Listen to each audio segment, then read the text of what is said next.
감사할 수밖에 없는 이유. 에베소서 1장 1절에서 6절입니다. 하나님의 뜻으로 말미암아 그리스도 예수의 사도된 바울은 에베소에 있는 성도들과 그리스도 예수 안에 있는 신실한 자들에게 편지하노니, 하나님 우리 아버지와 주 예수 그리스도로부터 은혜와 평강이 너희에게 있을지어다. 찬송하리로다. 하나님 곧 우리 주 예수 그리스도의 아버지께서 그리스도 안에서 하늘에 속한 모든 신령한 복을 우리에게 주시되, 곧 창세 전에 그리스도 안에서 우리를 택하사 우리로 사랑 안에서 그 앞에 거룩하고 흠이 없게 하시려고 그 기쁘신 뜻대로 우리를 예정하사 예수 그리스도로 말미암아 자기의 아들들이 되게 하셨으니, 이는 그가 사랑하시는 자 안에서 우리에게 거저 주시는 바 그의 은혜의 영광을 찬송하게 하려는 것이라. 몇 년 전에 그동안 통연락이 되지 않던 친구와 전화 통화를 하게 되었습니다. 그 친구는 예전 대기업체에 취직해 다니고 있었는데 그 후에 연락이 되지 않았습니다. 어떻게 지냈느냐고 물어보니까 간이 좋지 못해 고생을 많이 했다는 것입니다. 사업을 하다가 간에 병이 생겼는데 너무나도 악화가 되어 더 이상 살 수가 없게 되었으나 외국에 가서 간 이식을 받고 새 생명을 얻게 되었다고 말을 했습니다. 그래서 이제는 하루하루 살아가는 것이 너무나도 감격스럽다고 했습니다. 이제는 돈을 많이 더 버는 것도 필요하지 않고 그냥 살아서 가족의 얼굴을 보고 아이들 챙겨주는 것만으로도 만족스럽다고 말했습니다. 사람이 죽을 수밖에 없는 줄 알았는데 다시 살게 되었을 때 그 감격과 기쁨이라고 하는 것은 도저히 말로 표현할 수 없을 것입니다. 그 기쁨과 감격은 도저히 돈이나 명예나 세상의 재미로는 비교할 수 없을 것입니다. 그러나 예수 믿는 사람들은 죽을 인생이 단지 10년이나 20년을 더 사는 것이 아니라 영원히 살 수 있는 복을 얻게 되었습니다. 이것은 도저히 말로 표현할 수 없는 기쁨이요 축복입니다. 그래서 예수 믿는 사람들은 어떤 형편이나 처지에서도 기뻐하며 감사할 수밖에 없습니다. 만약 예수 믿는 사람들에게 감사가 없고 기쁨이 없다면 우리는 신앙적으로 상당히 우려할 만한 상태에 있다고 보아야 할 것입니다. 영국의 유명한 강의 설교자인 마틴 로이드 존스 목사는 로마서만 13년, 그리고 에베소서만 13년 연속 설교를 했습니다. 우리는 도저히 그의 열정과 충성심을 흉내낼 수조차도 없습니다. 그럼에도 불구하고 우리에게 생기는 질문은, 다른 성경도 많이 있는데 왜 하필이면 로마서이고 에베소서일까 하는 것입니다. 로마서는 다른 어떤 성경보다도 기독교의 기본 교리를 잘 정리해 설명하고 있습니다. 우리는 로마서만 제대로 읽고 이해를 해도 어떤 거짓된 교훈도 이겨낼 수 있을 것입니다. 그리고 에베소서는 우리 각자에 대한 하나님의 뜻을 이해하는 데 깊이 있는 통찰력을 주고 있습니다. 로마서가 기독교의 핵심 교리들을 가르쳐 준다면 에베소서는 교회의 영광을 보게 한다고 말할 수 있습니다. 사도 바울은 이 에베소서를 로마 옥중에서 기록하였습니다. 그래서 사람들은 에베소서와 빌립보서와 골로새서를 사도 바울의 옥중서신이라고 부릅니다.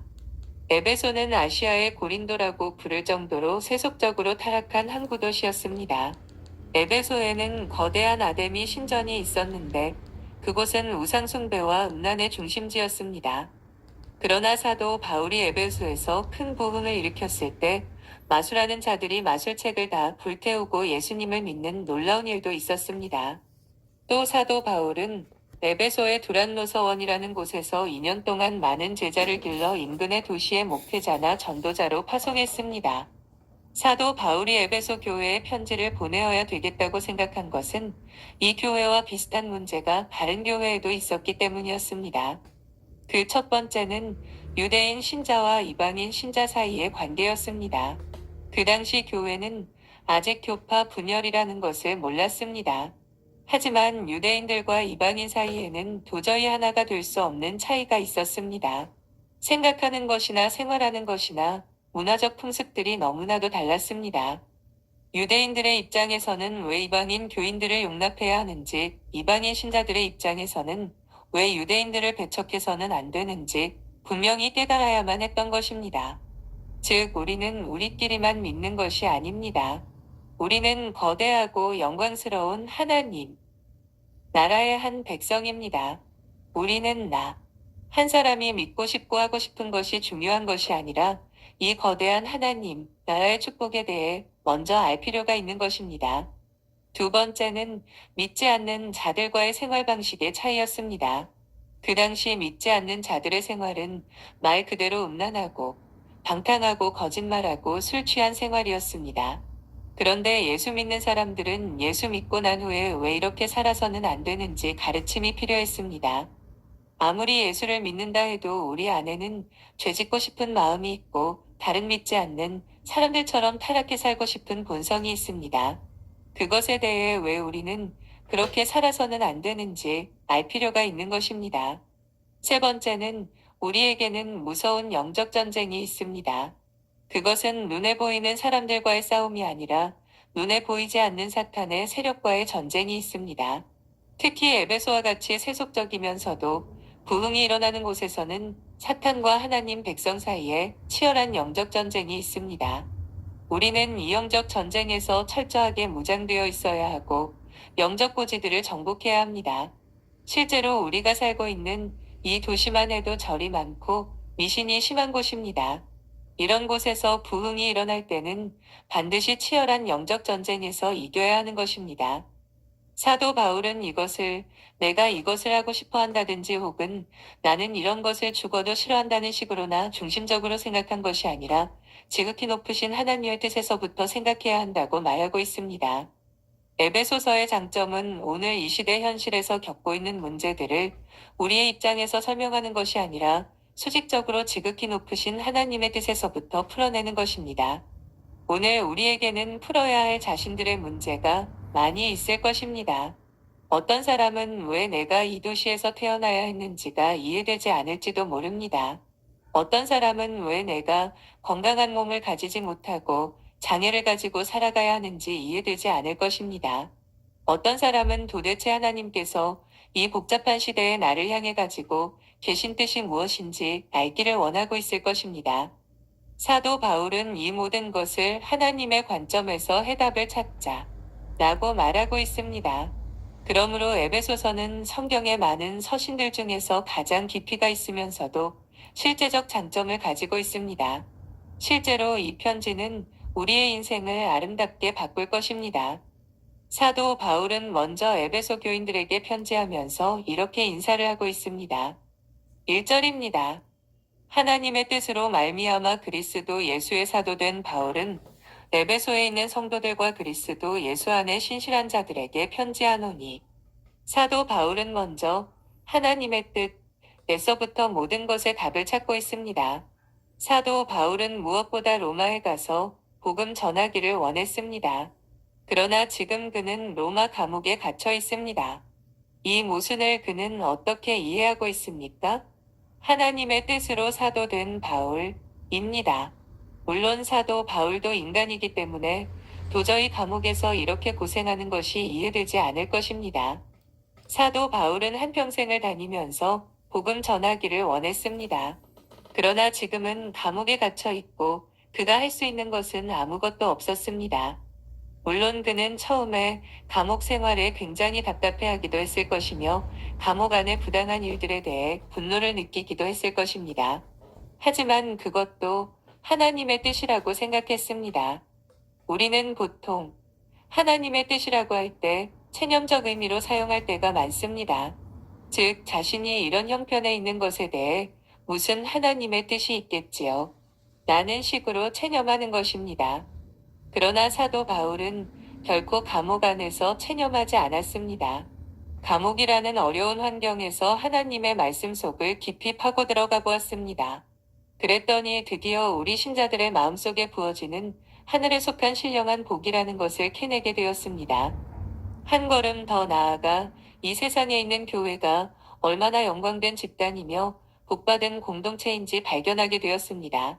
그리고 우리 신자들이 죄가 가득한 이 세상에서 믿음의 선한 싸움을 싸우는 것이 얼마나 멋진 일인지 깨닫게 되었습니다.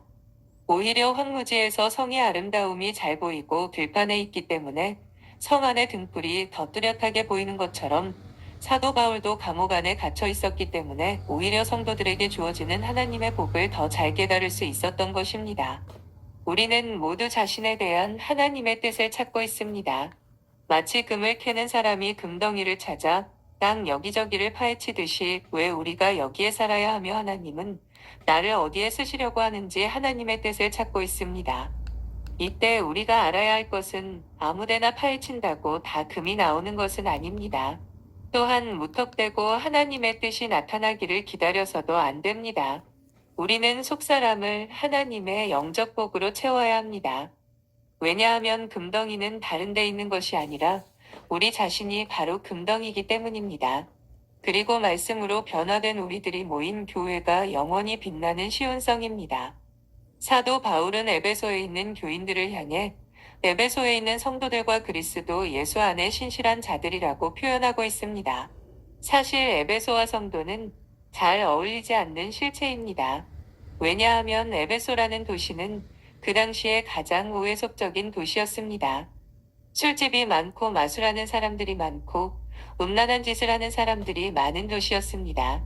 그런데 거기에 사는 크리스천들이 성도, 즉 거룩한 자들인 것입니다. 우리가 생각하기에 도저히 사람 살 곳이 되지 못하는 에베소에 사는 교인들에게 라고 하든지 아니면 도저히 그런 곳에서 어떻게 아직까지 견디고 있습니까? 에베소 교인들에게 라고 할 것 같은데 사도 바울은 그렇게 말하지 않습니다. 에베소에 있는 성도들입니다. 이것은 하나님의 백성은 더 이상 이 세상의 장소에 구애받지 않는 것을 보여주고 있습니다. 우리는 어느 곳에 살든지 당당한 하나님의 백성으로 살 수 있습니다. 여기서 사도 바울이 크리스천을 성도라고 불렀다고 해서 죄가 조금도 없는 완전히 거룩한 자들이라는 뜻이 아닙니다. 물론 교인들 중에는 아직도 세상 버릇이 남아있는 자들도 있을 것입니다.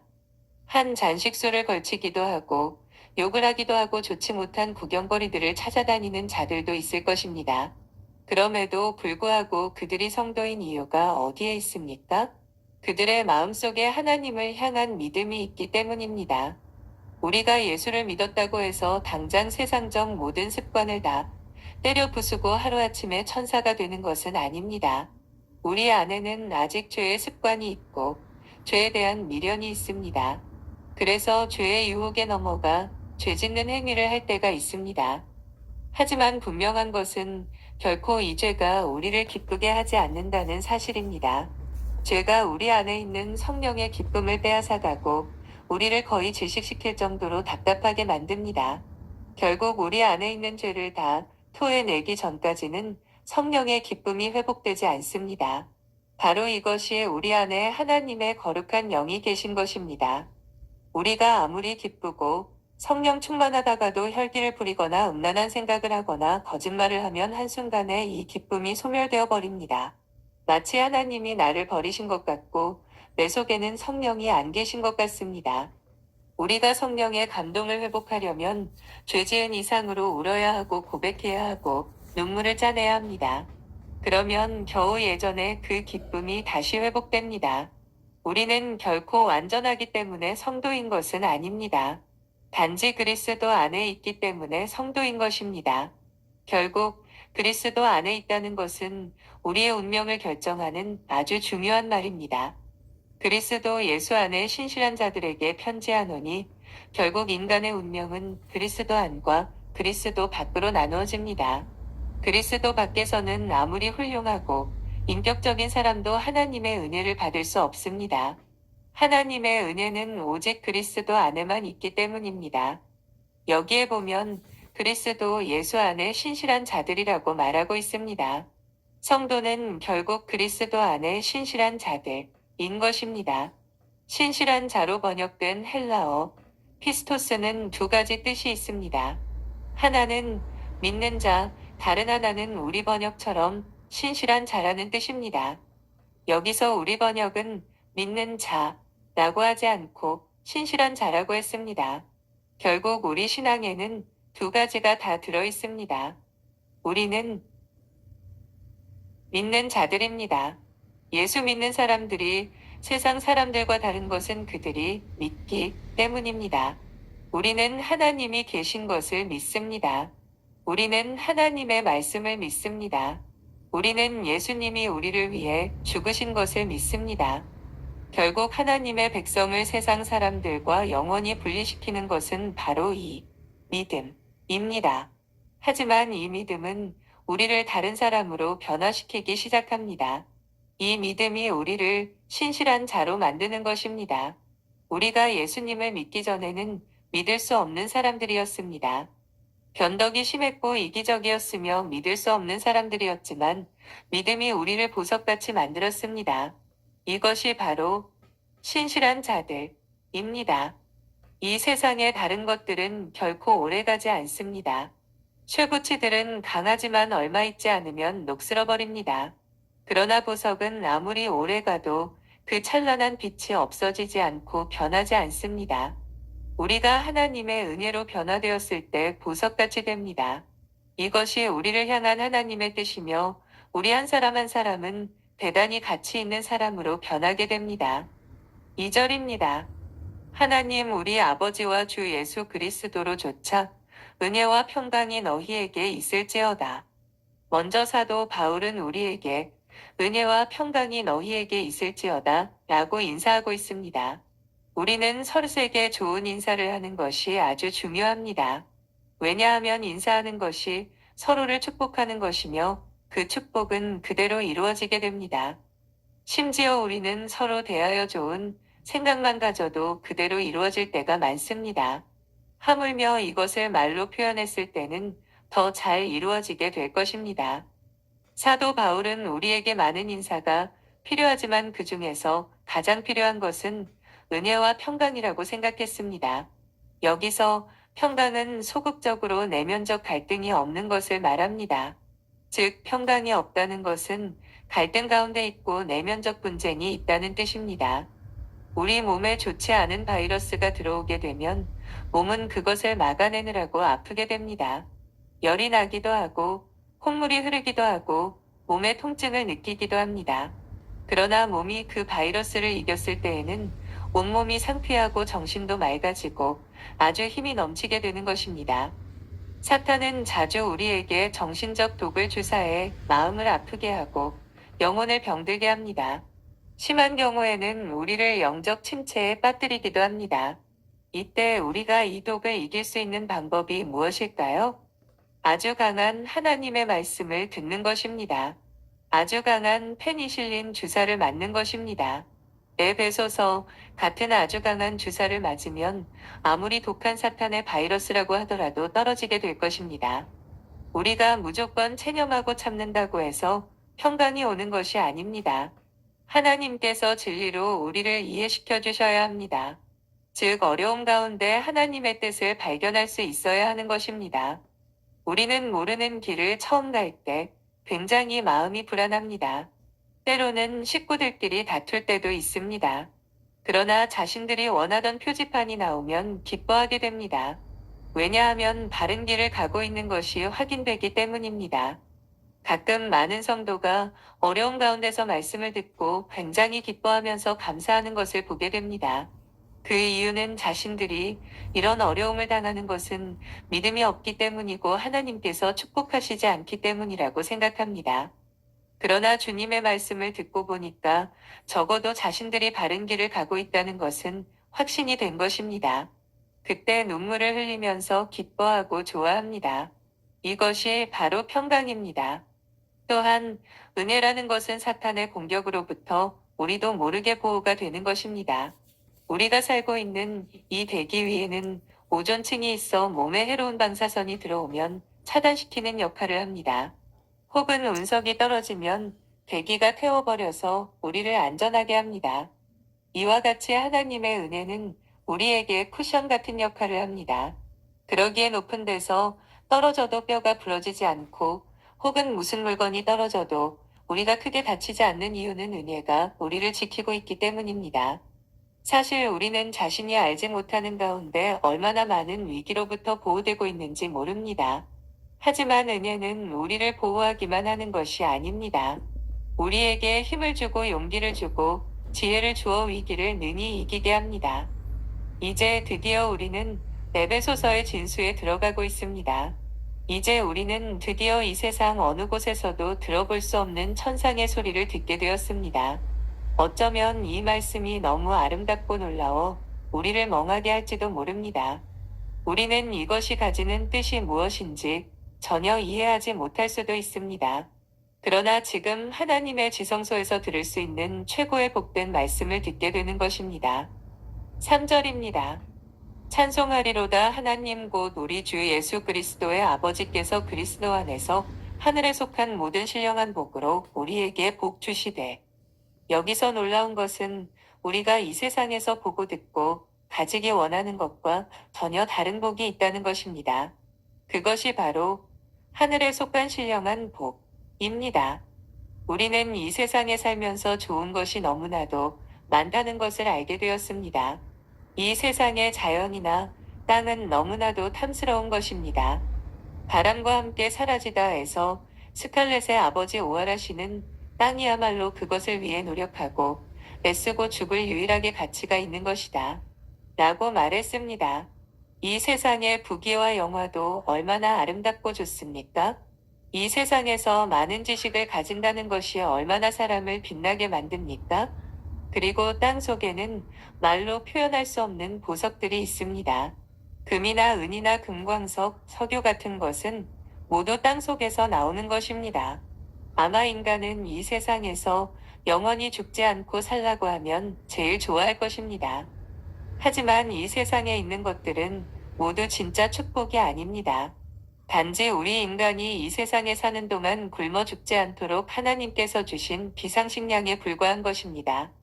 지식이나 돈이나 부귀나 영화나 모두 이 짧은 인생을 사는 동안 필요한 것들이 우리를 영원히 가치 있게 하지 못합니다. 사람들이 등산할 때 비상식량을 충분히 가지는 것은 조난당했을 때 월등하게 유리합니다. 그러나 비상식량을 아무리 많이 가지고 있다고 해서 그 사람이 죽지 않는 것이 아닙니다. 아무리 비상식량이 많아도 산에서 길을 찾아 내려오는 것이 더 중요합니다. 예수님은 우리를 죽음의 자리에서 인도해 내셨습니다. 그리고 우리에게 비상식량이 아니라 우리 내면을 영원히 빛나게 할 하늘의 복을 주셨습니다. 하나님이 우리에게 주신 최고의 복이 무엇입니까? 하나님을 아는 지식입니다. 하나님을 아는 지식은 우리의 먼 눈을 뜨게 했습니다. 우리로 영원한 세계와 그 축복을 보게 한 것은 하나님을 아는 지식이었습니다. 사도 바울은 그리스도를 아는 지식이 너무 고상해 이 세상의 모든 자랑을 배설물같이 버렸다고 말했습니다. 하나님이 또 우리에게 주신 복이 무엇입니까? 성령을 주셔서 죄로 인해 타버린 우리 속사람을 다시 만들어주셨습니다.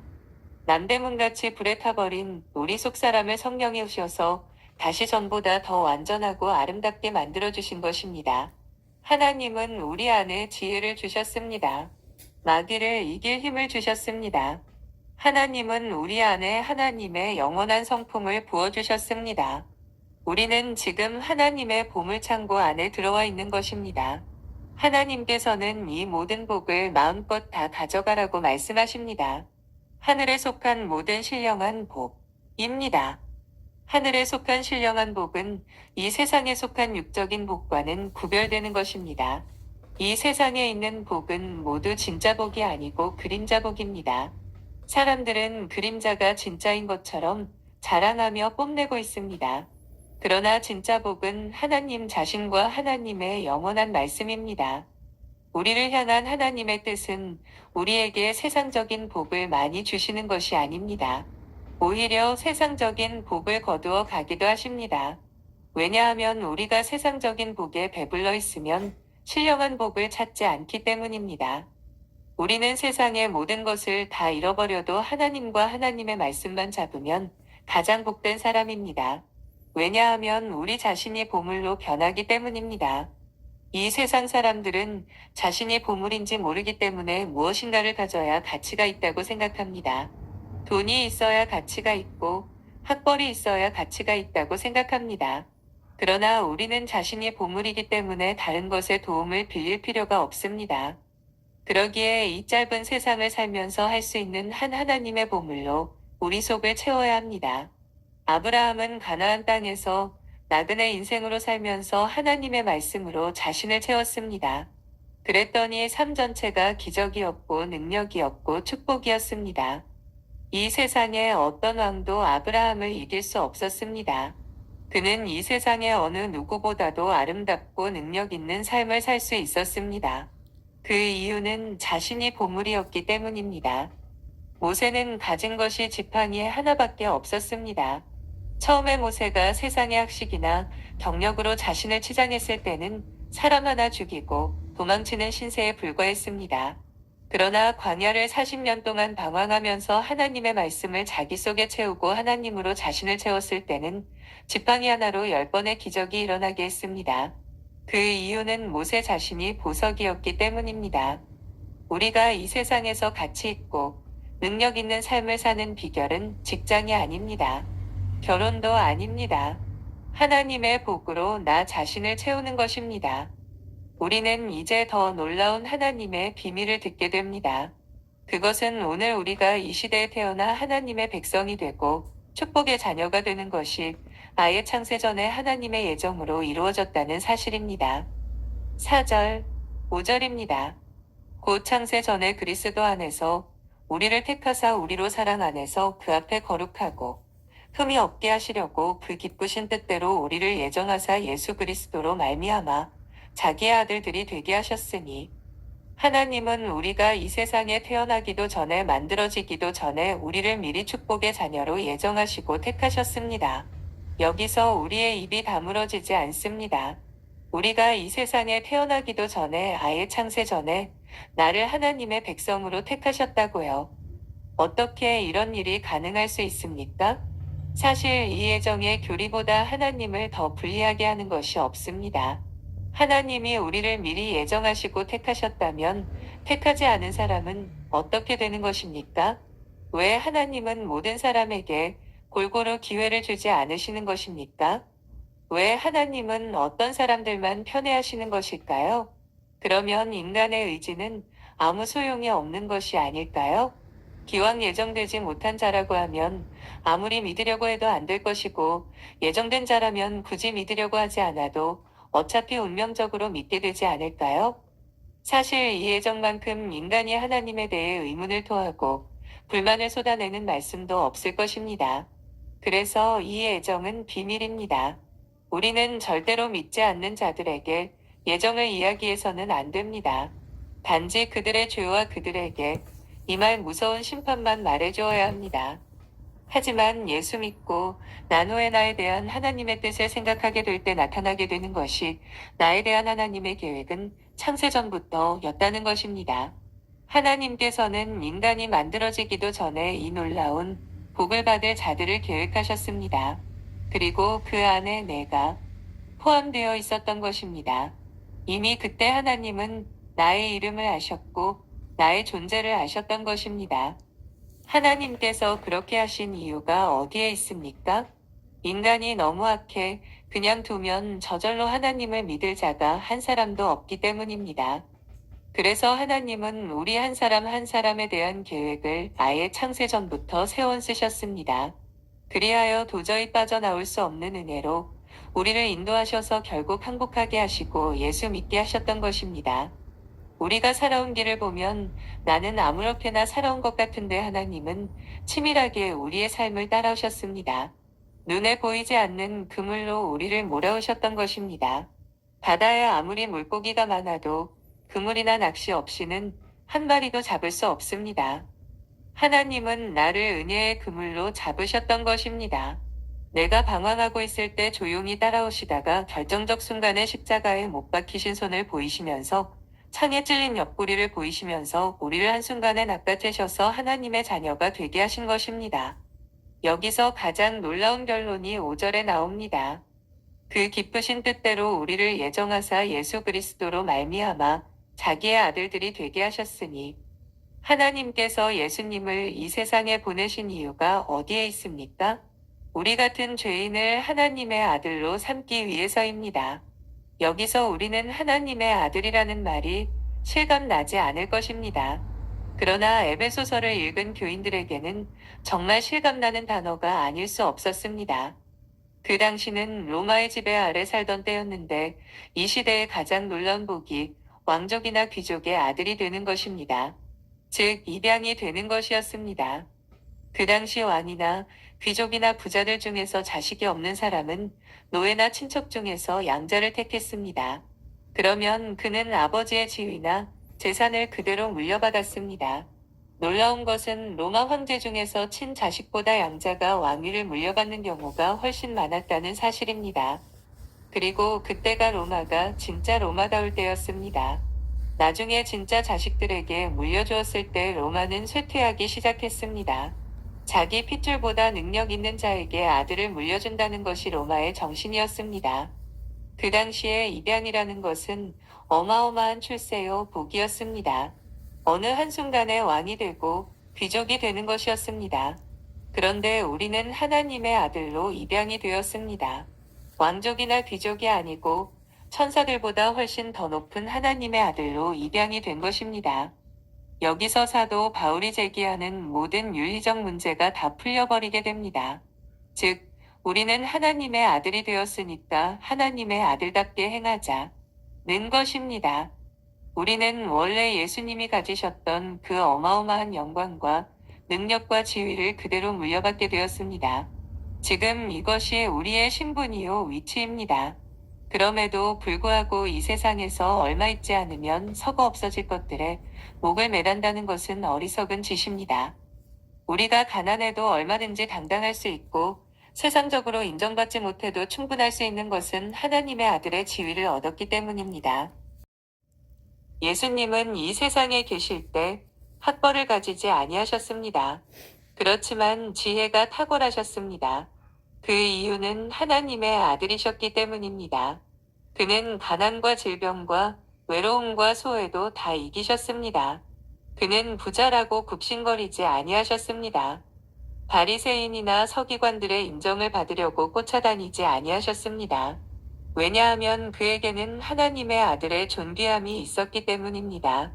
만약 하나님께서 우리에게 이 세상의 것을 주고 하나님의 아들의 지위를 주지 아니하셨더라면 만족하겠습니까? 그것은 정말 어리석은 생각입니다.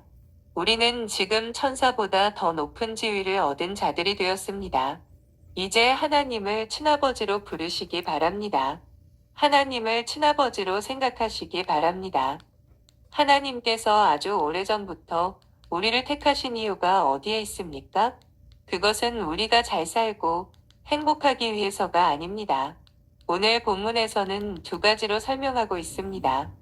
하나는 우리로 거룩하게 흠이 없게 하기 위해서입니다. 우리로 전혀 흠이나 티가 없는 완전한 자로 만들기 위해서입니다. 과연 그것이 우리에게 가능한 일일까요? 우리로서는 불가능합니다. 우리는 흠이나 티가 없어지기보다는 표범같이 얼룩무늬로 만들어진 자들입니다. 그러나 하나님은 이 세상 살면서 우리를 흠없는 어린 양으로 만들어 가실 것입니다. 이것은 굉장히 세밀한 성형 수술입니다. 티 하나 없는 하나님의 백성으로 만드실 것입니다. 다른 하나는 우리에게 거저 주시는 다 그의 은혜의 영광을 찬미하게 하려는 것이라고 했습니다. 우리로 하여금 하나님을 찬미하는 것입니다. 그 은혜의 영광을 찬미하는 것입니다. 우리는 하나님 자체만 생각해도 찬송이 저절로 나오는데 그분이 우리에게 향하신 그 은혜, 특히 그 은혜가 우리에게 가져온 영광과 축복을 생각하면 더 찬송이 나오게 됩니다. 죄가 가져온 치명적 결과는 자신만 생각하는 것입니다. 우리는 자신에 대해 너무 많이 생각합니다. 그러면 찬송이 나오지 않습니다. 오늘 우리의 시선을 하나님께 돌려야 합니다. 우리 자신을 잠시 내려놓아야 합니다. 그러면 영원 전부터 하나님이 나를 예정하시고 또 이 시대에 태어나게 하셔서 얼마나 세밀하게 나를 인도하셨는가 하는 것을 생각하게 될 것입니다. 이제 우리는 더 이상 자신을 붙잡고 있지 않아도 됩니다. 우리는 자신을 하나님의 은혜의 강에 풍덩 던져버리십시다. 이제는 얕은 물가에서 찰랑거리면서 있지 말고 깊은 은혜의 바다 속으로 들어갑시다. 이제 우리 자신을 하나님의 영원한 계획에서 봅시다. 우리는 하나님의 은혜에 놀라고 충격을 받습니다. 이제 우리는 영원히 하나님을 찬송해야 합니다. 이것이 새 아들들이 해야 할 일입니다. 그러나 변화된 우리 자신이 가장 놀라운 찬송일 것입니다. 물론 우리가 노래를 부르는 것도 찬송이지만 진정 은혜로 변화된 그 자체가 찬송이고 그것에 감격해 하고 감사하고 누리는 것이 찬송입니다. 우리는 감사할 것밖에 없습니다. 감사가 사라졌다면 우리는 사탄의 독에 오신 것입니다. 우리 안에 평강이 없고 우리는 지금 마귀의 독과 싸우고 있는 것입니다. 이제 이 엄청난 진리로 마귀의 회방과 미혹을 이기고 기쁨과 감격을 회복하기 소망합니다. 하나님께서 우리에게 베푸신 은혜를 항상 감사하며 매일매일 신령한 사오가며 주님께 기쁨을 드리는 우리 모두가 되기를 소망합니다. 아멘.